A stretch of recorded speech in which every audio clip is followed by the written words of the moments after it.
ಅಪರೂಪದ ವಿದ್ಯಮಾನ. ಉಪಲೋಕಾಯುಕ್ತರ ಭಾಷಣ ಒಂದು ವಿವಾದ ಆಗಿದೆ.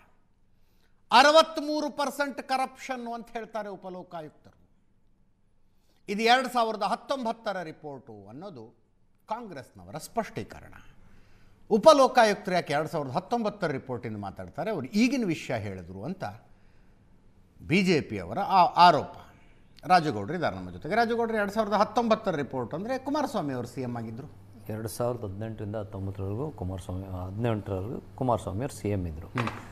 ಇಲ್ಲಿ ನಾವು ಭ್ರಷ್ಟಾಚಾರದ ವಿಚಾರ ಅಂತ ಮಾತಾಡೋಕೆ ಹೋದಾಗ ಯಾವುದೇ ಸರ್ಕಾರಗಳು ಬರಲಿ, whether B J P, whether Congress, JDS ಯಾವುದೇ ಇರಲಿ, ಭ್ರಷ್ಟಾಚಾರ ಅನ್ನೋದು ಈ ದೇಶಕ್ಕೆ ಅಂಟಿದಂಥ ಕಳಂಕ. ಅದನ್ನು ತೊಳಿಲೇಬೇಕಾಗ್ತದೆ. ಯಾರೇ ಆಗಲಿ, ಯಾರ ಮೇಲೆ ಆರೋಪ ಬರಲಿ, ಈವನ್ ನನ್ನ ಮೇಲೆ ಆರೋಪ ಬರಲಿ, ಆರೋಪಕ್ಕೆ ನಾವು ಏನಾದ್ರು ಒಂದು ಕಡಿವಾಣ ಆಗದೆ ಹೋದರೆ ಸಮಾಜಕ್ಕೆ. ರವೀಂದ್ರ ರೇಷ್ಮೆಸ್ ಅವರು ಒಂದು ಮಾತು ಹೇಳಿದ್ರು, ಹೌದು, ಈ ಭ್ರಷ್ಟಾಚಾರ ಅನ್ನೋದು ಆಸುವಕ್ಕಾಗಿದೆ. ಈ ಪರಿಸ್ಥಿತಿಲಿ ನಾವು ಇದನ್ನು ತಡೆಯೋ ಕಡೆ ಗಮನ ಹರಿಸಬೇಕೇ ವಿನಃ ಆರೋಪಗಳಲ್ಲಿ ನಮ್ಮ ನಟರಾಜ್ ಗೌಡರು ಹೇಳಿದ್ರು, ಹಿಂದಿನ ಸರ್ಕಾರದಲ್ಲಿ ಅಷ್ಟಾಗಿದೆ ಇಷ್ಟಾಗಿದೆ, ನಮ್ಮ ಸರ್ಕಾರದಲ್ಲಿ 0% ಅಂತ. ಆತ್ಮಸಾಕ್ಷಿಯಾಗಿ ಅವ್ರು ಒಂದು ಸತಿ ಯೋಚನೆ ಮಾಡ್ಕೊಳ್ಳಿ, ನಾವು ಹೇಳೋದು ಬೇಡ. ಯಾಕೆಂದರೆ ಅವ್ರದ್ದೇ ಸಿ ಎಂ ಬಗ್ಗೆ ಹಿಂದೆ ಹೂಬ್ಲೆಟ್ ವಾಚಿನ ಹಗರಣ ಬಂತು, 63 ಲಕ್ಷದ ಹಗರಣ ಬಂತು, ವಾಚ್ ವಾಪಸ್ ಕೊಟ್ಟರು. ಕಳ್ಳ ತನ್ನ ವಸ್ತುನ ವಾಪಸ್ ಕೊಟ್ಬಿಟ್ರೆ ಅವನ್ನ ಕಳ್ಳ ಅಂತ 100% ಪ್ರೂವ್ ಮಾಡ್ತೀವಿ ಕಾನೂನಲ್ಲಿ. ಇಲ್ಲಿ ರಾಜಕಾರಣಿಗಳ ವಿಚಾರಕ್ಕೆ ವಾಪಸ್ ಬಂದಾಗ ಅವನು ಕ್ಲಿಯರ್ ಆದ ಅನ್ನೋ ಒಂದು ಚಿಂತನೆನ ತರ್ತಾರೆ. ಈಗ ನಿನ್ನೆ ಮೊನ್ನೆ ಕೂಡ ಈ ಕಾರ್ಟಿಯರ್ ವಾಚ್ ಬಗ್ಗೆ ಚರ್ಚೆ ಆಗ್ತಾಯಿತ್ತು. ಡಿ ಕೆ ಶಿವಕುಮಾರ್ ಅವರು ಮತ್ತು ಸಿದ್ದರಾಮಯ್ಯನವರು ಇಬ್ಬರ ಕೈನಲ್ಲೂ ಕಾರ್ಟಿಯರ್ ವಾಚ್ ಕಂಡು ಬಂತು. 30ರಿಂದ 35 ಲಕ್ಷ ರೂಪಾಯಿ ಬೆಲೆ ಬಾಳುವಂಥ ವಾಚ್ ಅದು. ಅದ್ರ ಬಗ್ಗೆ ಯಾವುದೇ ಅಫಿಡೇವಿಟ್ ಸಲ್ಲಿಸಿಲ್ಲ ಅಂತಲೂ ಅಂದರು. ವಿರೋಧ ಪಕ್ಷದ ನಾಯಕರಾದಂಥ ನಾರಾಯಣ ಸ್ವಾಮಿಯವರು ಅದ್ರ ಬಗ್ಗೆ ದೊಡ್ಡ ಮಟ್ಟದ ಚರ್ಚೆ ಮಾಡ್ತಾ ಇದ್ದಾರೆ. ದಿನ ಸುದ್ದಿ ಮೇಲೆ ಸುದ್ದಿ ಆಗ್ತಾನೇ ಇದೆ. ಅವ್ರ ಅಫಿಡೇವಿಟನ್ನೆಲ್ಲ ಕೂಡ ಮಾಧ್ಯಮಗಳ ಮುಂದೆ ಹಿಡಿದು ಚರ್ಚೆಗೆ ತಂದರು. ಆದರೂ ಕೂಡ ಅವ್ರೇನು ಹೇಳ್ತಾರೆ, ಇಲ್ಲ, ಅದಕ್ಕೆ ಡಿ ಕೆ ಶಿವಕುಮಾರ್ ಅವ್ರು ಕೊಟ್ಟಂಥ ಉತ್ತರ ಹೆಂಗಿತ್ತು ಅಂದರೆ, ನಾನು ಅವ್ರ ಮನೇಲಿ ಕಳ್ತನ ಮಾಡಿದೆ. ಅಂದರೆ ಒಂದು ಮೇಲ್ಸ್ತರದಲ್ಲಿರುವಂಥವ್ರು, ಒಂದು ಜವಾಬ್ದಾರಿಯುತ ಸ್ಥಾನದಲ್ಲಿರುವಂಥವ್ರು ನೀವುಗಳೇ ಈ ರೀತಿ ಹೇಳಿಕೆ ಕೊಟ್ಟರೆ ಜನಸಾಮಾನ್ಯ ಯಾವ ಮಟ್ಟಕ್ಕೆ ಬರ್ತಾನೆ ಅನ್ನೋದನ್ನು ನಾವು ಇಲ್ಲಿ ಯೋಚನೆ ಮಾಡಬೇಕಾಗ್ತದೆ. ಆಮೇಲೆ ಇವತ್ತು ನೀವೇ ಸಾಕಷ್ಟು ಚರ್ಚೆಗಳಲ್ಲಿ ತೋರಿಸ್ತೀರಿ, ಮಾಧ್ಯಮಗಳಲ್ಲಿ ಬಿತ್ತರಿಸ್ತಾ ಇರ್ತೀರಿ. ಒಂದು ಡೆತ್ ಸರ್ಟಿಫಿಕೇಟ್ಗೆ ಹೋದರೆ ಅಲ್ಲೂ ಹಗರಣ, ಹಾಸ್ಪಿಟಲ್ಗಳಲ್ಲಿ ನಿಜವಾಗ್ಲೂ ಹೇಳ್ತೀನಿ ಒಂದು ಇಂಜೆಕ್ಷನ್ ಕೊಡೋಕೆ ಹಗರಣ. ನಿಜವಾಗ್ಲೂ ಬಡವ ಬದುಕುವಂಥ ಪರಿಸ್ಥಿತಿ ತುಂಬ ಕೆಟ್ಟದಾಗೋಗಿದೆ. ಇದ್ರ ಬಗ್ಗೆ ನಾವು ಆತ್ಮಾವಲೋಕನ ಮಾಡ್ಕೋಬೇಕಾಗಿದೆ. ಭ್ರಷ್ಟಾಚಾರ ಪಕ್ಷಾತೀತವಾಗಿದೆ. ಅಲ್ಲ, ನಾನು ಹೇಳ್ತೀನಿಲ್ಲ, ಖಂಡಿತವಾಗ್ಲೂ ಒಂದು ಪಕ್ಷದಲ್ಲಿದ್ದಾಗ ದೊಡ್ಡದಾಗಿ ಬಂತು. ಅಲ್ಲ ಅಜಿತ್, ನಾನು ಅದನ್ನೇ ಹೇಳ್ತಾ ಇರೋದು, ಅದನ್ನ ಕಂಟ್ರೋಲ್ ಮಾಡೋ ಕಡೆಗೆ ಯಾವ ರೀತಿ ಗಮನ ಹರಿಸ್ತಾ ಇದ್ದೀವಿ ಅನ್ನೋದ್ರ ಬಗ್ಗೆ ನಾವು ಚಿಂತನೆ ಮಾಡಬೇಕು. ಸೆಷನಲ್ಲಿ ನಿಂತ್ಕೊಂಡು ಗಂಟೆಗಟ್ಟಲೆ ಮಾತಾಡೋದಲ್ಲ, ಅದು ಯಾವ ರೀತಿ ಕ್ರಮಗಳ ವಹಿಸ್ತಾ ಇದ್ದೀವಿ. ನಮ್ದು 0%, ನಿಮ್ದು 20%, 30%, 40% ಅಂತ ಮಾತಾಡೋದ್ರಲ್ಲಿ ಏನೋ ಅರ್ಥ ಇದೆಯಾ? ಬರೀ ಮಾಧ್ಯಮಗಳಲ್ಲಿ ಚರ್ಚೆ ಆಗ್ಬಿಟ್ರೆ ಸಾಕ, ಅದನ್ನ ಕಡಿವಾಣ ಹಾಕೋ ಕಡೆಗೆ ಯಾರಿಗೂ ಚಿಂತನೆ ಬೇಡವಾ? ಬರೀ ಆರೋಪ ಕೆಸರೆರಚಾಟಗಳಲ್ಲೇ ಜೀವನ ಮುಗಿದೋಗ್ಬಿಟ್ರೆ ಜನಸಾಮಾನ್ಯನಿಗೆ ನಾವು ಕೊಡ್ತಾ ಇರೋದೇನು? ಜನ ನಮ್ಮನ್ನ ನಂಬಿ ಓಟ್ ಹಾಕ್ತಾ ಇದಾರಲ್ಲ, ಅವ್ರಿಗೆ ನಾವು ಕೊಡ್ತಾ ಇರೋದೇನು? ಲಿಟ್ರಲಿ ಇವತ್ತು ಎಲೆಕ್ಷನ್ಸ್ಗಳು ಯಾವ ರೀತಿ ಆಗ್ತಾ ಇದಾವೆ ಅನ್ನೋದ್ರ ಬಗ್ಗೆ ನೀವು ಚರ್ಚೆ ಮಾಡ್ತಾ ಇದ್ದೀರಾ. ಎಲೆಕ್ಷನ್ಸ್ಗಳು ಇವತ್ತು ಕೋಟ್ಯಾಂತರ ರೂಪಾಯಿ ಹಣ ವಹಿವಾಟು ನಡೀತಾ ಇದೆ. ಒಂದು ಎಲೆಕ್ಷನ್ ನಡೀತು ಅಂದರೆ ದೊಡ್ಡ ಮಟ್ಟದ ಚರ್ಚೆ ಆಗ್ತದೆ. ಚುನಾವಣಾ ಆಯೋಗಕ್ಕೆ ಸಂಪೂರ್ಣ ಪವರ್ಸ್ ಕೊಟ್ಟರು, ಲೋಕಾಯುಕ್ತಕ್ಕೆ ಸಂಪೂರ್ಣ ಪವರ್ಸ್ ಕೊಟ್ಟರು, ಅಲ್ಲಿ ಏನು ಕೆಲಸ ನಡೀತಾ ಇಲ್ಲ ಅಂದರೆ ಜನಸಾಮಾನ್ಯ ಯಾವ ಮಟ್ಟಕ್ಕೆ ಬದುಕ್ತಾನೆ? ಅದನ್ನು ಯೋಚನೆ ಮಾಡಬೇಕಲ್ವಾ? ಇಲ್ಲಿ ಸಾಮಾಜಿಕ ನ್ಯಾಯದ ಬಗ್ಗೆ ಚಿಂತನೆ ಮಾಡೋಣ. ಪಕ್ಷಗಳು, ರಾಜಕೀಯ ಇವನ್ನೆಲ್ಲ ಬದಿಗೊತ್ತೋಣ. ಸಾಮಾಜಿಕ ನ್ಯಾಯ ಬೇಡವಾ? ನಾನೇ ನಾಳೆ ಒಂದು ಸಣ್ಣ ಕೆಲಸ ಮಾಡಿಸ್ಕೋತೀನಿ ಅಂತ BDA ಬಾಗ್ಲಿಗೆ ಹೋದ್ರೆ ಕಾಸು ಕೊಡಲಿಲ್ಲ ಅಂದರೆ ಕೆಲಸ ಆಗಿಲ್ಲ. ಪೊಲೀಸ್ ಸ್ಟೇಷನ್ಗಳಲ್ಲಿ FIR-ಗಳಾಗ್ತಾ ಇಲ್ಲ. ಪರಿಸ್ಥಿತಿ ಅನ್ಬೇಡಿ ಅಂತ ನಾನು ಹೇಳ್ತಾ ಇದ್ದೀನಿ. ಅವತ್ತಿಂದನೂ ಇದೆ. ಈಗ ದಿನೇ ದಿನೇ ಜಾಸ್ತಿ ಆಗ್ತಾ ಇದ್ರೆ, ಈಗ ಒಂದು ಕಾಯಿಲೆ ಶುರುವಾಗ್ತದೆ, ಒಂದು ದೇಹಕ್ಕೆ ಕಾಯಿಲೆ ಶುರುವಾದಾಗ ಸಣ್ಣದಲ್ಲಿದ್ದಾಗ ಅದು ಟ್ರೀಟ್ಮೆಂಟ್ ಕೊಟ್ರೆ ಸರಿ ಆಗ್ತದೆ. ದೊಡ್ಡದಾಗ್ತಾ ಇದೆ. ನೀವು ನಂಬ್ತಿರೋ ಇಲ್ಲೋ, ಮೊನ್ನೆ ಒಂದು 15 ದಿನದಿಂದ ನಿಮ್ಗೊಂದು ಒಳ್ಳೆ ವಿಚಾರ ಹೇಳ್ತಾ ಇದ್ದೀನಿ. ಇವತ್ತು 15 ದಿನದಿಂದ ನಮ್ಮ ಕೆಂಗೇರಿ ಭಾಗದಲ್ಲಿ ಒಬ್ಬ ಪೊಲೀಸ್ ಕಾನ್ಸ್ಟೇಬಲ್ ಮೇಲೆ ಕುಡಿಯೋಕೆ ಹೋದಾಗ ಆತನ ಮೇಲೆ ಹಲ್ಲೆ ಆಗುತ್ತೆ. ಇವತ್ತವರೆಗೂ ಆತನ ಮೇಲೆ FIR ಮಾಡಿಲ್ಲ ಜ್ಞಾನ ಭಾರತಿ ಪೊಲೀಸ್ ಸ್ಟೇಷನ್ ಅಲ್ಲಿ. ಇವತ್ತು ಕೂಡ ಫೋನ್ ಮಾಡಿ ಕೇಳ್ತೀನಿ, ಯಾಕಪ್ಪ FIR ಮಾಡಿಲ್ಲ ಅಂದ್ರೆ ಅಲ್ಲಿ ಏನೋ ಡೀಲ್ ನಡೆದಿದೆ.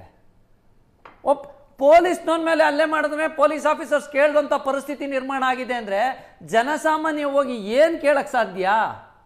ಮೇಲ್ಸ್ತರದಲ್ಲಿರೋರು ಏನು ಮಾಡ್ತಾ ಇದ್ದೀರಿ? ಹಿಂದೆ ಒಂದು ಕಾಲ ಇತ್ತು, ನಿಜವಾಗ್ಲೂ ರಾಜಪ್ರಭುತ್ವ ಇದ್ದಾಗೆ ಜಯಚಾಮರಾಜೇಂದ್ರ ಒಡೆಯರ್ ಅಂತವರೆಲ್ಲ ರಾಜ್ಯಭಾರ ಮಾಡುವಂಥ ಸಂದರ್ಭದಲ್ಲಿ ತುಂಬ ಚೆನ್ನಾಗಿತ್ತು ಅಂತ ಎಲ್ಲೋ ಒಂದು ಕಡೆ ಜನ ಸ್ಮರಿಸ್ಕೋತಾ ಇದ್ದಾರೆ. ಸಾಕಷ್ಟು ಡೆವಲಪ್ಮೆಂಟ್ ಆಗ್ತಾ ಇದೆ. ಯಾವುದೇ ನೀವು ನಿಗಮ ಮಂಡಳಿಗೆ ಹೋಗಿ ಅಲ್ಲೂ ಹಗರಣ, ಕಡೆಗೆ ಒಂದು ಕೋಆಪರೇಟಿವ್ ಸೊಸೈಟಿಗೆ ಬನ್ನಿ ಸ್ವಾಮಿ, ಅಲ್ಲೊಂದು ಕೆಲಸ ಕೊಡೋಕ್ಕೂ ಹಗರಣ, KPSCಗೆ ಬನ್ನಿ ಅಲ್ಲೂ ಹಗರಣ. ಎಲ್ಲಿಗೆ ಹೋಗ್ತಾರೆ ಜನಸಾಮಾನ್ಯ? ಹಂಗಾರೆ ಓದ್ದವನಿಗೆ ಇಲ್ಲಿ ಬೆಲೆ ಇಲ್ಲ. ಸಾಮಾಜಿಕ ನ್ಯಾಯ ಇಲ್ಲ, ಬದ್ಧತೆ ಇಲ್ಲ, ಬಡವ ಏನು ಕೇಳಂಗೆ ಇಲ್ಲ. ಭಾಷಣ ಮಾಡ್ದಂಗೆ ಮಾಡಬೇಡಿ. ರಾಗಿ ಖರೀದಿ ಅಲ್ಲಲ್ಲ, ಇದಕ್ಕೆ ಏನ್ ನಾನು ಹೇಳ್ತಾ ಇದ್ದೀನಿ, ಭಾಷಣ ಮಾಡ್ತಾ ಇದ್ದೀನಿ ಅನ್ನೋದಕ್ಕಿಂತ ಹೆಚ್ಚಾಗಿ ನಾವು ಈಗ ಅವ್ರು ಹೇಳ್ತಾ ಇದ್ರು, ಕಾಂಗ್ರೆಸ್ನವ್ರು ಹೇಳಿದ್ರು ನಮ್ಮ ಪಕ್ಷದಲ್ಲಿ 0% ನಾವು ಯಾವುದು ಭ್ರಷ್ಟಾಚಾರ ಇಲ್ಲ ಅಂತ. ರೆಡಿ ಇದ್ದೀರಾ ಅದನ್ನ ಒಪ್ಕೊಳ್ಳಿಕ್ಕೆ? ಅವ್ರಿಗೆ ಹೇಳ್ತಾ ಇರೋದು ಒಪ್ಕೊಳಕ್ ತಯಾರಿದ್ದೀರಾ? ಕಾಂಗ್ರೆಸ್ನವ್ರಿಗೆ ಹೇಳ್ತಾ ಇದ್ದೀನಿ ನಾನು, ಒಪ್ಕೊಳ್ಳಿಕ್ ತಯಾರಿದ್ದೀರಾ? ಜನ ಏನ್ ಒಪ್ಕೋತಾ ಇದಾರೆ ಅಂತ ವಾಲ್ಮೀಕಿ ಹಗರಣದಲ್ಲೇ ಗೊತ್ತಾಗೋಯ್ತು, ಇವತ್ತು ಕಾರ್ಟಿಯರ್ ವಾಚ್ ವಿಚಾರದಲ್ಲಿ ಗೊತ್ತಾಯ್ತು, ಹೂಬ್ಲೆಟ್ ವಾಚ್ ವಿಚಾರದಲ್ಲಿ ಗೊತ್ತಾಯ್ತು, ಗೊತ್ತಾಗೋಯ್ತು. ಮೂಡ ಹಗರಣದಲ್ಲಿ ಯಾವ್ದು ಸುಳ್ಳು ವಾಪಸ್ ಕೊಟ್ಟಿದ್ದು ಸುಳ್ಳ? ವಾಪಸ್ ಕೊಟ್ಟಿದ್ದು ಸುಳ್ಳ? ಪಡ್ಕೊಂತಾರೆ ಅವರು. ಯಾರು ಪಡ್ಕೊಂಡಿದ್ದು? ನಿಜವಾಗ್ಲೂ ನನಗೆ ಕಾಡ್ತಾರ ಪ್ರಶ್ನೆ, ಯಾರು ಪಡ್ಕೊಂಡಿದ್ದು ವಾಪಸ್? ಮೋಹನ್ ವಿಶ್ವ ಅವರು ನನ್ನ ಕರೆಂಟ್ ಅಪ್ಡೇಟ್ ಕೊಡ್ಬೇಕು. ನೀವು ಯಾವ್ದು 2G ಕೇಳಿದ್ರಿ, ಆಮೇಲೆ ಇದು ಯಾವ್ದು ಕಾಮನ್ವೆಲ್ತ್ ಗೇಮ್ ಅಂತ ಹೇಳಿ, ಕಾಮನ್ವೆಲ್ತ್ ಗೇಮ್ದು 2025 ಇದೇ ವರ್ಷದಲ್ಲಿ ಇಡಿ ಕ್ಲೋಸರ್ ರಿಪೋರ್ಟ್ ಸಲ್ಲಿಸಿದೆ ಡೆಲ್ಲಿ ಕೋರ್ಟ್ಗೆ. ಆಯ್ತಾ? ಪ್ರೊಸೀಡಿಂಗ್ಸ್ ಸುರೇಶ್ ಕಾಲ್ಮಾಡಿ ಮೇಲೆ ಎಂಡ್ ಮಾಡಿದೆ. ಪ್ಯಾರಲಲಿ ಅದೇ ಇಡಿ ಯಾವ ಸಂಸ್ಥೆಗಳು, ಕನ್ಸಲ್ಟಿಂಗ್ ಕಂಪನಿಗಳು ಆ ಕಾಮನ್ವೆಲ್ತ್ ಸ್ಟೇಡಿಯಂನ ರಿನೋವೇಷನ್ಗೆ, ಕನ್ಸ್ಟ್ರಕ್ಟ್ ಮಾಡಲಿಕ್ಕೆ ಅವ್ಯವಹಾರ ಆಗಿತ್ತು ಗೊತ್ತಾ, ಆ ಕಂಪನಿಗಳ ಅಸೆಟ್ನ ಅಟ್ಯಾಚ್ ಮಾಡಿ ರಿಕವರಿ ಪ್ರೊಸೆಸ್ ಶುರು ಮಾಡಿದಾವೆ. ಫಾರ್ ಎಕ್ಸಾಂಪಲ್ ನಿಮಗೆ ರಾಜಾ ಅಡಕೇರಿ ಕನ್ಸಲ್ಟೆಂಟ್ ಅಂತ ಹೇಳ್ಬಿಟ್ಟು one of the consultant company. ಈ ರೀತಿಯಾಗಿ ಇಡಿ ತನ್ನ ಕೆಲಸ ಸೆಂಟರ್ ಅಲ್ಲಿ ಅದ್ರ ಪಾಡ್ಗದ್ ಮಾಡ್ತಾ ಇದೆ, ಕೋರ್ಟಲ್ಲಿ ಅದ್ರ ಕೇಸ್ ನಡೀತಾ ಇದೆ. ನೆಕ್ಸ್ಟ್ 2Gಗೆ ಅಂತ ಬಂದ್ರೆ 2017 ಅಲ್ಲಿ ನಿಮಗೆ ಗೊತ್ತು, ಸ್ಪೆಷಲ್ CBI ಕೋರ್ಟ್ ಅವ್ರಿಗೆ ಕ್ಲೀನ್ ಚಿಟ್ ಕೊಟ್ಟರು ಸಹ ಅದನ್ನ ಹೈಕೋರ್ಟ್ಗೆ ಅಪೀಲ್ ಹೋಗಿದೆ. ಅಪೀಲ್ ಎಂಟರ್ಟೈನ್ ಆಗಿ ಪ್ರೊಸೀಡಿಂಗ್ ಸ್ಟಾರ್ಟ್ ಆಗಬೇಕು. ಅಲ್ಲೇನ್ ಕಂಪ್ಲೀಟ್ ಕ್ಲೀನ್ ಚಿಟ್ ಕೊಟ್ಟಿಲ್ಲ. ಕಣಿಮೋಳಿ ಆಗ್ಬೋದು, ಎ ರಾಜ ಆಗ್ಬೋದು, ಜೈಲ್ಗೆ ಹೋಗಿ ಬಂದವರೇನೇನೆ, ಅವ್ರೇನ್ ಸುಮ್ಮನೆ ಕೂತಿಲ್ಲ. ಗೊತ್ತಾಯ್ತಲ್ಲ? ಇದೇ ರೀತಿ ನೀವು ಇಡಿ ವಿಚಾರ ತಗೊಂಡ್ರೆ ಕಳೆದ 10 ವರ್ಷದಿಂದ ಇದೇ ಕಾಂಗ್ರೆಸ್ ನಾಯಕರೇ ಹೇಳ್ತಾರೆ, ಎಲ್ಲಾ ಕಡೆ ರೈಡ್ ಮಾಡ್ತಾರೆ ಅಂತ ಹೇಳ್ಬಿಟ್ಟಾಗ ಇಡಿ ಅವ್ರು ಕೆಲಸ ಮಾಡ್ತಾ ಇಲ್ಲ. ವಿಜಯ್ ಮಲ್ಯ ಅಸೆಟ್ ನ ರಿಕವರಿ ಮಾಡ್ಕೊಂಡಿಲ್ವಾ? ನೀರಾ ಮೋದಿದಾಗ ಅಟ್ಯಾಚ್ ಮಾಡ್ಕೊಂಡಿಲ್ವಾ? ನೀವು ಕೇಂದ್ರ ಸರ್ಕಾರ ಅಂತ ತಗೊಂಡ್ರೆ ನಾವು ಯಾವ ಅಲಿಗೇಷನ್ ನ ಮಾಡಿದ್ವೋ ಚುನಾವಣೆಗಿಂತ ಮುಂಚೆ, ಆ ಅಲಿಗೇಷನ್ಸ್ ಗೆ ಏನ್ ನ್ಯಾಯ ಕೊಡ್ಬೇಕು ಆ ಕೆಲಸನ ಕೇಂದ್ರದಲ್ಲಿ ಮಾಡ್ತಾ ಇದೆ. ಬಟ್ ಕೋರ್ಟ್ ನಲ್ಲಿ ಟೈಮ್ ಯಾಕೆ ಆಗ್ತಿದೆ ಅಂತ ಹೇಳಿದ್ರೆ, court proceedings will take its own time. Because Jayalalithaa example ನಾನು ಯಾವಾಗೂ ಕೊಡ್ತಾ ಇರ್ತೀನಿ. 91ರಲ್ಲಿ ರೈಡ್ ಆಗಿದ್ದು, 2016ನಲ್ಲಿ ಜಡ್ಜ್ಮೆಂಟ್ ಬಂದಿದ್ದು, ಅವ್ರು ಕನ್ವಿಕ್ಟ್ ಆಗಿದ್ದು ಆಫ್ಟರ್ ಆಲ್ಮೋಸ್ಟ್ ಒಂದು 20 ವರ್ಷಗಳ ನಂತರ ಬಂದಿದ್ದು. ಕೋರ್ಟ್ ಪ್ರೊಸೀಡಿಂಗ್ಸ್ ಬೇರೆ ಇರಬಹುದು, ಅದು ಟೈಮ್ ತಗೊಂಡು ಜುಡಿಷರಿ, ಬಿಕಾಸ್ ನಮ್ಗೆ ಅಪೀಲೇಟ್ಸ್ ಎಲ್ಲ ಇರುತ್ತೆ ಡಿಫರೆಂಟ್. ಬಟ್ ನಾವು ಒಂದು ಸರ್ಕಾರವಾಗಿ ನಮ್ಮ ಬದ್ಧತೆಯನ್ನು ತೋರಿದೀವಿ. ಬಟ್ ಇವ್ರು ಮಾಡಿದಾರ, ಇವ್ರು ನಮ್ಮಲ್ಲಿ 40% ಅಲಿಗೇಷನ್ ಮಾಡ್ಕೊಂಡ್ ಬಂದ್ರಲ್ವಾ? ಇವ್ರದೇ ಮಾಡಿದಂತ SIT 20,000 ಪೇಜ್ ರಿಪೋರ್ಟ್ ಕೊಡ್ತು. 20,000 ಪೇಜ್ ರಿಪೋರ್ಟ್ ಅಲ್ಲಿ ಒಂದ್ ಕಡೆ ಒಂದೇ ಒಂದು ಸಾಕ್ಷಿ ಕೊಡಕ್ ಅವ್ರ ಕೈಲಾಗ್ಲಿಲ್ಲ. ಇನ್ ಪ್ರಿಯಾಂಕಾ ಖರ್ಗೆ ಅಂತೂ ನ್ಯೂಸ್ ಪೇಪರ್ ಕಟಿಂಗ್ಸ್ ತಂದ್ಬಿಟ್ಟು ಬಿಟ್ಕಾಯಿನ್ ಅದು ಎಲ್ಲಿ ಬಿಟ್ಟೋಯ್ತು ಅದು ಅವ್ರಿಗೆ ಗೊತ್ತು. ಅದ್ರ ಬಗ್ಗೆ ಮಾತಾಡೋರೇ ಗತಿ ಇಲ್ಲ ಇವತ್ತು. ಇವ್ರ ಅಲಿಗೇಷನ್ ಮಾಡಿ ಇವ್ರು ಒಂದು ಎಫರ್ಟ್ ಹಾಕಿದಿರಾ, ಸೊ ಅಲ್ಲಿ ಗೊತ್ತಾಗುತ್ತಲ್ಲ ಅವ್ರು ಮಾಡಿದೆಲ್ಲ ಸುಳ್ಳು ಅಂತ ಹೇಳ್ಬಿಟ್ಟು. DK ಶಿವಕುಮಾರ್ ಸ್ವತಃ ಅವ್ನು ಖಾಸಗಿ ವಾಹಿನಿಗೆ ಹೇಳಿದ್ರಲ್ರಿ, ಬರೀ ಮಾರ್ಕೆಟಿಂಗ್ ಮಾಡಿ ಚುನಾವಣೆಗೋಸ್ಕರ ಮಾಡಿದೇನೋ ಅಲಿಗೇಷನ್ ಇಲ್ಲ ಅಂತ ಹೇಳ್ಬಿಟ್ಟು. ನಾನು ಅವಾಗ್ಲಿಂದ ಅದೇ ಹೇಳ್ತಿರೋದು, ನಿಮ್ದೇ ಶಾಸಕರು, ನಿಮ್ದೇ ಮಂತ್ರಿಗಳು, ನಿಮ್ದೇ ಅಧಿಕಾರಿಗಳೇ ಹೇಳ್ತಾ ಇದ್ದಾರೆ ಕರಪ್ಷನ್ ಇದೆ ಅಂತ ಹೇಳ್ಬಿಟ್ಟು. ನಾವ್ ಹೇಳ್ತಿರೋದಲ್ಲ. BR ಪಾಟೀಲ್ ಏನು ಉತ್ತರ ಕೊಡ್ತೀರಾ ನೀವಾಗಾದ್ರೆ? ಎಲೆಕ್ಷನ್ ಮಾರ್ಕೆಟಿಂಗ್ ಇವ್ರು ಮಾಡಿದ್ರು ಅಷ್ಟೇ, ಅವ್ರು ಮಾಡಿದ್ರು ಅಷ್ಟೇ. ಅದರಿಂದ ಜನಸಾಮಾನ್ಯರಿಗೆ ಏನು ಪರಿಣಾಮ ಆಗ್ತಾ ಇದೆ ಯಾರಿಗೂ ಏನು ಚಿಂತೆ. ಪಕ್ಷ ರಾಜಕಾರಣ ಶಿಥಿಲಗೊಂಡಿರೋದಕ್ಕೆ ಇದೇ ಕಾರಣ. ಇವತ್ತು ವ್ಯಕ್ತಿಗಳು ಪಕ್ಷಗಳಿಗಿಂತ ಬಲಿಷ್ಠರಾಗ್ಬಿಟ್ರು. ಮೊದಲಾದ್ರೆ ಅಯ್ಯೋ ಆ ಪಕ್ಷದ ಕೃಪಾಕಟಾಕ್ಷ ನಾನೊಬ್ಬ MLA ಗೆದ್ದು ಬಂದು, ಇಂದಿರಾ ಗಾಂಧಿ ಅವರ ಆಶೀರ್ವಾದ ಗೆದ್ದು ಬಂದೆ ಅಂತ ಹೇಳ್ಕೊಳ್ತಾರೆ. ಈಗಾಗಿಲ್ಲ. ನನ್ನಿಂದಾಗಿ ನಮ್ಮ ಪಕ್ಷಕ್ಕೊಂದು ಸೀಟ್ ಗೆಲ್ಲಿಸ್ಕೊಟ್ಟಿದ್ದೀನಿ, ನಮ್ಮ ಪಕ್ಷ ಅಧಿಕಾರದಲ್ಲಿ ನನ್ನಿಂದ ಅನ್ನೋ ಆ ಅಹಂಭಾವ ಎಲ್ಲ ಪಕ್ಷ ಶಾಸಕರಿಗೆ ಬಂದ್ಬಿಟ್ಟಿದೆ. ಹೀಗಾಗಿ ಪಕ್ಷಕ್ಕಿಂತ ಬಲಿಷ್ಠರಾಗಿರೋ ರಾಜಕಾರಣಿಗಳು ಬಲಿಷ್ಠರಾಗಿರೋದ್ರಿಂದ ಭ್ರಷ್ಟಾಚಾರದ ಬಗ್ಗೆ ಯಾರೂ ಮಾತಾಡ್ತಾ ಇಲ್ಲ. ನೋಡಿ, ಪಾಪ ಕೆಂಗಲ್ ಹನುಮಂತೇನವರು ಅವರು ಈ ವಿಧಾನಸೌಧಕ್ಕೆ ಶಂಕುಸ್ಥಾಪನೆ ಮಾಡಿದಾಗ ಅವ್ರು ಇನ್ನೂ ಮುಖ್ಯಮಂತ್ರಿ ಆಗಿರಲಿಲ್ಲ, ಅವ್ರು ಪಾರ್ಲಿಮೆಂಟ್ ಮೆಂಬರ್ ಆಗಿದ್ದರು. ಮುಖ್ಯಮಂತ್ರಿ ಆದಮೇಲೆ ಆ ಲೊಕೇಶನ್ನು ಚೇಂಜ್ ಮಾಡಿದ್ರು, ಆ ವಾಸ್ತುನು ಚೇಂಜ್ ಮಾಡಿದ್ರು, ಡಿಸೈನು ಚೇಂಜ್ ಮಾಡಿಬಿಟ್ಟು 5 ಲಕ್ಷ ಸ್ಕ್ವೇರ್ ಫೀಟ್ ಈ ಕಟ್ಟಡ, ಸುಂದರವಾದ ಕಟ್ಟಡ, ಅದನ್ನು ಕುವೆಂಪು ಅವರು ಶಿಲ್ಪಕಲಾ ಕಾವ್ಯ ಅಂತ ವರ್ಣಿಸಿದ್ರು. ಪಾಪ ಇನ್ನೇನು ಅದು ಮುಗಿತಾ ಇದೆ, ಆ ಸೆಂಟ್ರ್ ಗೋಪುರದ ಮೇಲೆ ಕಳಸ ಕೂಡಿಸ್ಬೇಕು. ಅವರು ಸ್ವಪಕ್ಷೀಯ ಶಾಸಕರುಗಳ ಅವ್ರ ವಿರುದ್ಧ ಭ್ರಷ್ಟಾಚಾರದ ರೂಪ ಮಾಡಿ ಜವಾಹರ್ಲಾಲ್ ನೆಹರುಗೆ 100 ಅಂಶಗಳ ಒಂದು ಚಾರ್ಜ್ ಶೀಟ್ ಸಲ್ಲಿಸ್ತಾರೆ. ಅದನ್ನು ನೋಡಿದ ತಕ್ಷಣ ಸ್ವಯಂ ಪ್ರೇರಿತವಾಗಿ ಇವರು ಇನ್ನೇನು ಕರ್ನಾಟಕ ರಾಜ್ಯೋದಯ ಆಗಲಿಕ್ಕೆ 3 ತಿಂಗಳು ಬಾಕಿ ಇರುತ್ತೆ. ಆಗಸ್ಟ್ 18, 1956 ತಮ್ಮ ಮುಖ್ಯಮಂತ್ರಿ ಪದವಿಗೆ ರಾಜೀನಾಮೆ ಕೊಟ್ಟು ತಮ್ಮ ವಿರುದ್ಧ ತಾವೇ ಒಂದು ಎನ್ಕ್ವೈರಿ ಕಮಿಷನ್ ಮಾಡ್ಕೊಳ್ತಾರೆ. ಅದು ಯಾರು? ನಾಗ್ಪುರ್ ಹೈಕೋರ್ಟ್ನ ನಿವೃತ್ತ ಮುಖ್ಯ ನ್ಯಾಯಮೂರ್ತಿಗಳನ್ನು one man commission of enquiry, judicial enquiry ಅಂತ ಮಾಡ್ಕೊಂಡ್ಬಿಟ್ಟು ಪದವಿಗೆ ರಾಜೀನಾಮೆ ಕೊಟ್ಬಿಡ್ತಾರೆ. ಹೀಗಾಗಿ ವಿಧಾನಸೌಧ ಉದ್ಘಾಟನೆ ಆದಾಗ ಅವರು ಮಾಜಿ ಮುಖ್ಯಮಂತ್ರಿ ಆಗಿದ್ದರು, ಶಂಕುಸ್ಥಾಪನೆ ಮಾಡಿದಾಗ ಅವರೇನು ಮುಖ್ಯಮಂತ್ರಿನೇ ಆಗಿರಲಿಲ್ಲ. ಆಮೇಲೆ ತರಾತುರಿಯಲ್ಲಿ ಕಡದಾಳ್ ಮಂಜಪ್ಪನವ್ರು ಕೂತ್ಕೊಂಡ್ರಲ್ಲ, ಅವ್ರಿಗೆ 3 ಮಹಿನಾ ಕಾ ಸುಲ್ತಾನ್ ಅಂತ ಎಲ್ಲರೂ ತಮಾಷೆ ಮಾಡ್ತಾಯಿದ್ರು. ಅವ್ರಿಗೆ ಗೊತ್ತಿತ್ತು ನವೆಂಬರ್ 1ಕ್ಕೆ ರಾಜ್ಯೋದಯ ಆದ್ಕೊಂಡು ತನ್ನ ಮುಖ್ಯಮಂತ್ರಿ ಸ್ಥಾನ ಕಳ್ಕೊಳ್ತೀನಿ, ಬೇರೆ ಯಾರು ಉತ್ತರ ಕರ್ನಾಟಕದವ್ರು ಬರ್ತಾರೆ ಅಂತ. ಅವರು ತರಾತುರಿಯಲ್ಲಿ ದಸರಾ ಹಬ್ಬದ ದಿವಸ ಪುರೋಹಿತರನ್ನ 4 ಜನ ಪುರೋಹಿತರನ್ನ ಕರೆಸ್ಬಿಟ್ಟು ಹೋಮ ಮಾಡಿಸ್ಬಿಟ್ಟು ಗೃಹ ಪ್ರವೇಶ ಮಾಡಬಿಟ್ರು. ವಿಧಾನಸೌಧದಲ್ಲಿ ಇವತ್ತು ಶಂಕುಸ್ಥಾಪನೆ ಫಲಕ ಇದೆ, ಜವಾಹರ್ಲಾಲ್ ನೆಹರು ಅವರು ಬಂದು ಅಡಿಗಲ್ ಹಾಕಿದ್ದು, ಉದ್ಘಾಟನಾ ಫಲಕನೇ ಇಲ್ಲ. ಆಮೇಲೆ ವಿಧಾನಸಭೆಯಲ್ಲೇ ಆ ನ್ಯಾಯಮೂರ್ತಿಗಳು ಕೊಟ್ಟು ವರದಿ ಎಲ್ಲ ಚರ್ಚೆ ಆಗುತ್ತೆ. ಎಲ್ಲರೂ ಕೂಡ ಪಶ್ಚಾತ್ತಾಪ, ನಿಜಲಿಂಗಪ್ಪನವ್ರಿಗೆ ನೋವಾಗ್ಬಿಡುತ್ತೆ. ಅಯ್ಯೋ ಹನುಮಂತಯ್ಯನೋ ಅಂತ ಪ್ರಾಮಾಣಿಕನ ಬಗ್ಗೆ ಇಂಥ ಅಪವಾದ ಬರೋಂಗಾಯ್ತಲ್ಲ, ಅದನ್ನು ತಡೆಯೋಕ್ಕಾಗಿಲ್ಲ ನನಗೆ ಅಂತ. ಆ ಕಾಲ ಒಂದಿತ್ತು, ಇವತ್ತು ಹಾಗಿಲ್ಲ.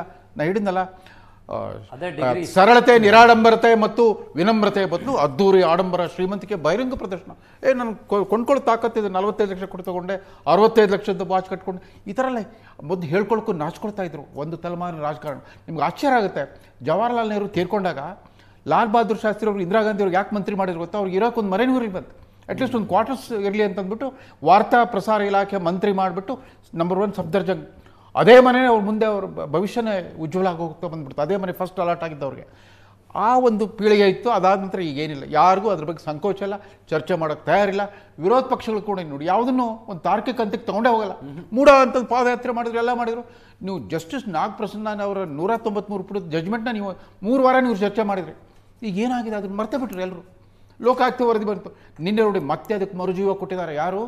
ನಮ್ಮ MP MLA ಜನಪ್ರತಿನಿಧಿ ನ್ಯಾಯಾಲಯದ ಸಂತೋಷ್ ಗಜಾನನ್ ಭಟ್ ಅವ್ರು ಹೇಳಿದ್ದಾರೆ, ಲೋಕಾಯುಕ್ತರು ನಿಮಗೆ ಸಮಗ್ರ ವರದಿ ಕೊಡೋಕೆ ಹೇಳಿದ್ದೆ, ಯಾಕೆ ಇನ್ನೂ ಕೊಟ್ಟಿಲ್ಲ? ತಕ್ಷಣ ಇನ್ನೊಂದು ವಾರದಲ್ಲಿ ಕೊಡದೇ ಇದ್ದರೆ ನನ್ನ ತೀರ್ಪು ಕೊಟ್ಬಿಡ್ತೀರಿ. ಯಾಕಂದ್ರೆ ED ಕೂಡ ಎಂಟರ್ ಆಗಿದೆ ಮೂಡಾ ಕೇಸ್ನಲ್ಲಿ. ಆಮೇಲೆ ಮೂಡಾ ಆಯುಕ್ತ ಮಹೇಶ್ ಅನ್ನೋ ಅಧಿಕಾರಿ ಈಗ ಜೈಲಲ್ಲಿದ್ದಾನೆ. ಒಟ್ಟು 284 ಸೈಟ್ಗಳನ್ನು ಅಕ್ರಮವಾಗಿ, ಒಂದು 440 ಕೋಟಿ ಬೆಲೆ ಬಾಳುವ 283 ಸೈಟ್ಗಳನ್ನು ಅನಧಿಕೃತವಾಗಿ ಎಲ್ಲ ರಿಯಲ್ ಎಸ್ಟೇಟ್ ಡೆವಲಪರ್ಗೆ ಮಾರ್ಕೊಂಡಿದ್ದಾನೋ ಆರೋಪ ಹೊತ್ತು ಜೈಲಲ್ಲಿದ್ದಾನೆ. ಮೂಡಾ ಹಗರಣ ಮುಗ್ದಿಲ್ಲ. ಆದರೆ ವಿರೋಧ ಪಕ್ಷಗಳು ಕೂಡ ಮರ್ತುಬಿಟ್ರು, ಮೂಡಾ ಬಗ್ಗೆ ಮಾತಾಡೋದನ್ನು ನಿಲ್ಲಿಸ್ಬಿಟ್ರು. ಆಮೇಲೆ ಒಬ್ಬ BJP ಕಾರ್ಯಕರ್ತನೇ ಮೂಡಾ ಅಧ್ಯಕ್ಷ ಆಗಿದ್ದ, ಆತ ಮುಂದೆ ಕಾಂಗ್ರೆಸ್ ಸೇರ್ಕೊಂಡ್ಬಿಟ್ಟ. ಇವೆಲ್ಲ ಹಗರಣ, ಕಾಂಗ್ರೆಸ್ ಸರ್ಕಾರ ಅಧಿಕಾರಕ್ಕೆ ಬರೋಷ್ಟೊತ್ತು ಮೂಡಾ ಹಗರಣ ನಡೆದು ಅವರ ಅಧ್ಯಕ್ಷತೆ ಅಲ್ಲ, ಆ ವ್ಯಕ್ತಿ ಕಾಂಗ್ರೆಸ್ಗೆ ಆಗೋಗ್ಬಿಟ್ಟ. ಸೊ ಕನ್ವರ್ಷನ್ ಆದ ತಕ್ಷಣ ಅದು ನಿಂತು ಹೋಗ್ಬಿಟ್ಟು. ನಾವು ಯಾರು ಕೂಡ BDA ಅನ್ನೋ ಅಲ್ಲ, ಜನೋಪಯೋಗಿ ಸಂಸ್ಥೆ BDA ಅನ್ನೋ ಇದನ್ನೆಲ್ಲ TV ಡಿಬೇಟ್ ಹೇಳೋದಕ್ಕೆ ಸೇವ್ ಮಾಡಿ ಇಟ್ಕೊಂಡಿಬ್ರು. ತನಿಖೆ ಆಗ್ತದೆ, ಸುಮ್ಮನೆ ಡಿಬೇಟ್ ನಲ್ಲಿ ಹೇಳಕ್ ಸೇವ್ ಮಾಡಿ ಆಕ್ಷನ್ ಏನಾಗಿದೆ? 2.5 ವರ್ಷದಿಂದ ಸರ್ಕಾರ ಇದೆ. ಕೇಳಿ, ಮೂಡಾ ತನಿಖೆ ಆಗ್ತಾ ಇದೆ. ಅದರೊಳಗೆ ಮೂಡಾ ಹಗರಣದಲ್ಲಿ 2020 ಇಂದ 23ವರೆಗೂ ಯಾವ ಯಡಿಯೂರಪ್ಪನವರಿದ್ದಾಗ, ಬೊಮ್ಮಾಯಿರಿದ್ದಾಗ ಹಂಚಿಕೆಗಳಿದ್ದವಲ್ಲ, ಆ ಹಗರಣವನ್ನ ಮುಚ್ಚಾಕೊಳ್ಳಿಕ್ಕೋಸ್ಕರ ಸಿದ್ದರಾಮಯ್ಯನವರನ್ನ ಸುಮ್ಮನೆ ಹೆಸರು ಸೇರಿಸಿದ ಯಾಕೆ?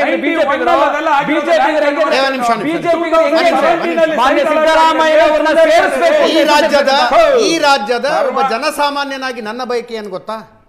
ಬಿಜೆಪಿಯ ಭ್ರಷ್ಟಾಚಾರಿಗಳನ್ನ ನೀವು ಅರೆಸ್ಟ್ ಮಾಡಿಸಬೇಕು, ನಿಮ್ಮಲ್ಲಿರುವ ಭ್ರಷ್ಟಾಚಾರಿಗಳನ್ನ ಅವ್ರು ಅರೆಸ್ಟ್ ಮಾಡಬೇಕು, ರಾಜ್ಯದ ಜನರಿಗೆ ಯಾರು ಭ್ರಷ್ಟಾಚಾರಿಗಳು ಅನ್ನೋದು ಗೊತ್ತಾಗಬೇಕು. ಬಿಜೆಪಿ ಅಷ್ಟೇ ನಾವು ಬಯಸೋದಿಷ್ಟು. ಈಗ ಬಿಜೆಪಿ ಜನಾರ್ದನ್ ರೆಡ್ಡಿ ಅವರು ಭ್ರಷ್ಟಾಚಾರದ ಒಂದು ಸಂಕೇತ, ಚಿಹ್ನೆ, ಈಸ್ ಅ ಸಿಂಬಲ್ ಆಫ್ ಅವರ ವಿರುದ್ಧ ಪಾದಯಾತ್ರೆಗೆ ಹೋದ್ರಲ್ವಾ? ಬಿಜೆಪಿ ಒಂದು ನಿಮಿಷ, ಪಾದಯಾತ್ರೆ ಮಾಡಿದ್ರಲ್ವಾ ಸಿದ್ದರಾಮಯ್ಯನವರ ನೇತೃತ್ವದಲ್ಲಿ? 2012 ಸರ್, ಪಾದಯಾತ್ರೆ ಬಳ್ಳಾರಿ ಗಣಿ ಹಗರಣದ ವಿರುದ್ಧ. ಅವಾಗ ನಾಗೇಂದ್ರ ಬಿಜೆಪಿಲಿದ್ರು, ಅವರ ವಿರುದ್ಧ ಆರೋಪ ಮಾಡಿದ್ರಲ್ವಾ? ನಿಮ್ಮಲ್ಲಿ ಬಂದ ನಂತರ ಈಗ ಮತ್ತೆ ವಾಲ್ಮೀಕಿ ಹಗರಣದ ಆರೋಪಿ ಅವರು ಅವಾಗ್ಲೂ ಜೈಲಿಗೆ ಹೋಗಿದ್ರು, ಮತ್ತೆ ಈಗಲೂ ಜೈಲಿಗೆ ಹೋಗಿದ್ದಾರೆ. ನಿರಪರಾಧಿಗಳು. ನೋಡಿ, ನಮಗೆ ಆ ಹಗರಣ ಆದಾಗ ನಾವು ಹಗರಣ ತನಿಖೆಯನ್ನ ಮಾಡಿಸಿ, SIT ಮಾಡಿ ತನಿಖೆ ಮಾಡಿಸಿ, ಹಗರಣದ ಯಾರ್ಯಾರು ಆರೋಪಿಗಳಿದ್ರು, ಯಾರ್ಯಾರು ಪಾತ್ರಧಾರಿಗಳಿದ್ರು ಎಲ್ಲರನ್ನು ಜೈಲ್ಗೆ ಹಾಕಿ ಹಣವನ್ನು ರಿಕವರಿ ಮಾಡಿರ್ತಕ್ಕಂಥದ್ದು ನಾವು. ಯಾವ ರಿಕವರಿ ಮಾಡಿದ್ರು? ಎಷ್ಟು ರಿಕವರಿ ಮಾಡಿದ್ರೆ ಹೇಳ್ಬಿಡಿ ದಯವಿಟ್ಟು. ಬಳ್ಳಾರಿ ಗಣಿ ಹಗರಣದಲ್ಲಿ ಎಷ್ಟು ರಿಕವರಿ? ಬಳ್ಳಾರಿ ಗಣಿ ಹಗರಣದಲ್ಲಿ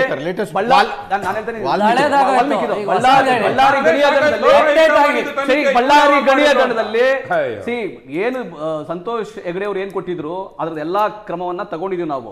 ಯಾವುದೇ ರೀತಿಯಾಗಿ ಮತ್ತೆ ಯಾವುದೂ ರಿನ್ಯೂವಲ್ ಮಾಡ್ದಂಗೆ ಎಲ್ಲಾ. ಎಷ್ಟು ಹಣ ರಿಕವರ್ ಆಯ್ತು?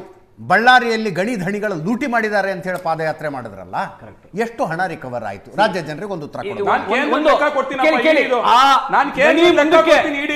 ಕೇಳಿ. ಆ ಗಣಿ ಏನು ಮತ್ತೆ ರಿನ್ಯೂವಲ್ ಆಗದಂಗೆ ಮತ್ತೆ ಅವ್ರು ಗಣಿಗಾರಿಕೆ ಮಾಡ್ದಂಗೆ ಅಲ್ಲಿ ತಡೆದಿದ್ದೀವಿ. ಮತ್ತೆ ಏನಾಗಿದೆ ಅಂದ್ರೆ ಅವಾಗ ಮಾಡಿದಂತಹ ಭ್ರಷ್ಟಾಚಾರ ಇದೆಯಲ್ಲ, ಅದಕ್ಕೆ ಕೋರ್ಟ್ ಅಲ್ಲಿ ಅವರು ಎಲ್ಲ ಜಸ್ಟಿಫಿಕೇಶನ್ ತಗೊಂಡು ವಾಪಸ್ ರಿಕವರಿ ಮಾಡ್ಕೊಂಡಿದ್ದಾರೆ, ವಾಪಸ್ ಅವ್ರು ಪಡ್ಕೊಂಡಿದ್ದಾರೆ. ಅವರೇ ಇವತ್ತು ಬಿಜೆಪಿಗೆ ಆನೆ ಬಲ ಅಂತೆ, ಮಾನ್ಯ ಯಡಿಯೂರಪ್ಪ ಅವ್ರಿಗೆ ಆನೆ ಬಲ ಅಂತೆ.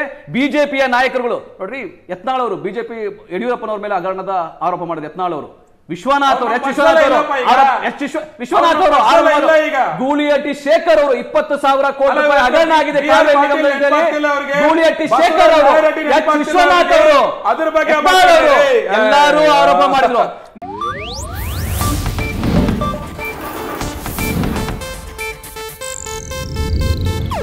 ಇದು ಏಷ್ಯಾನೆಟ್ ನ್ಯೂಸ್ ನೆಟ್ವರ್ಕ್ ಪ್ರಸ್ತುತಿ.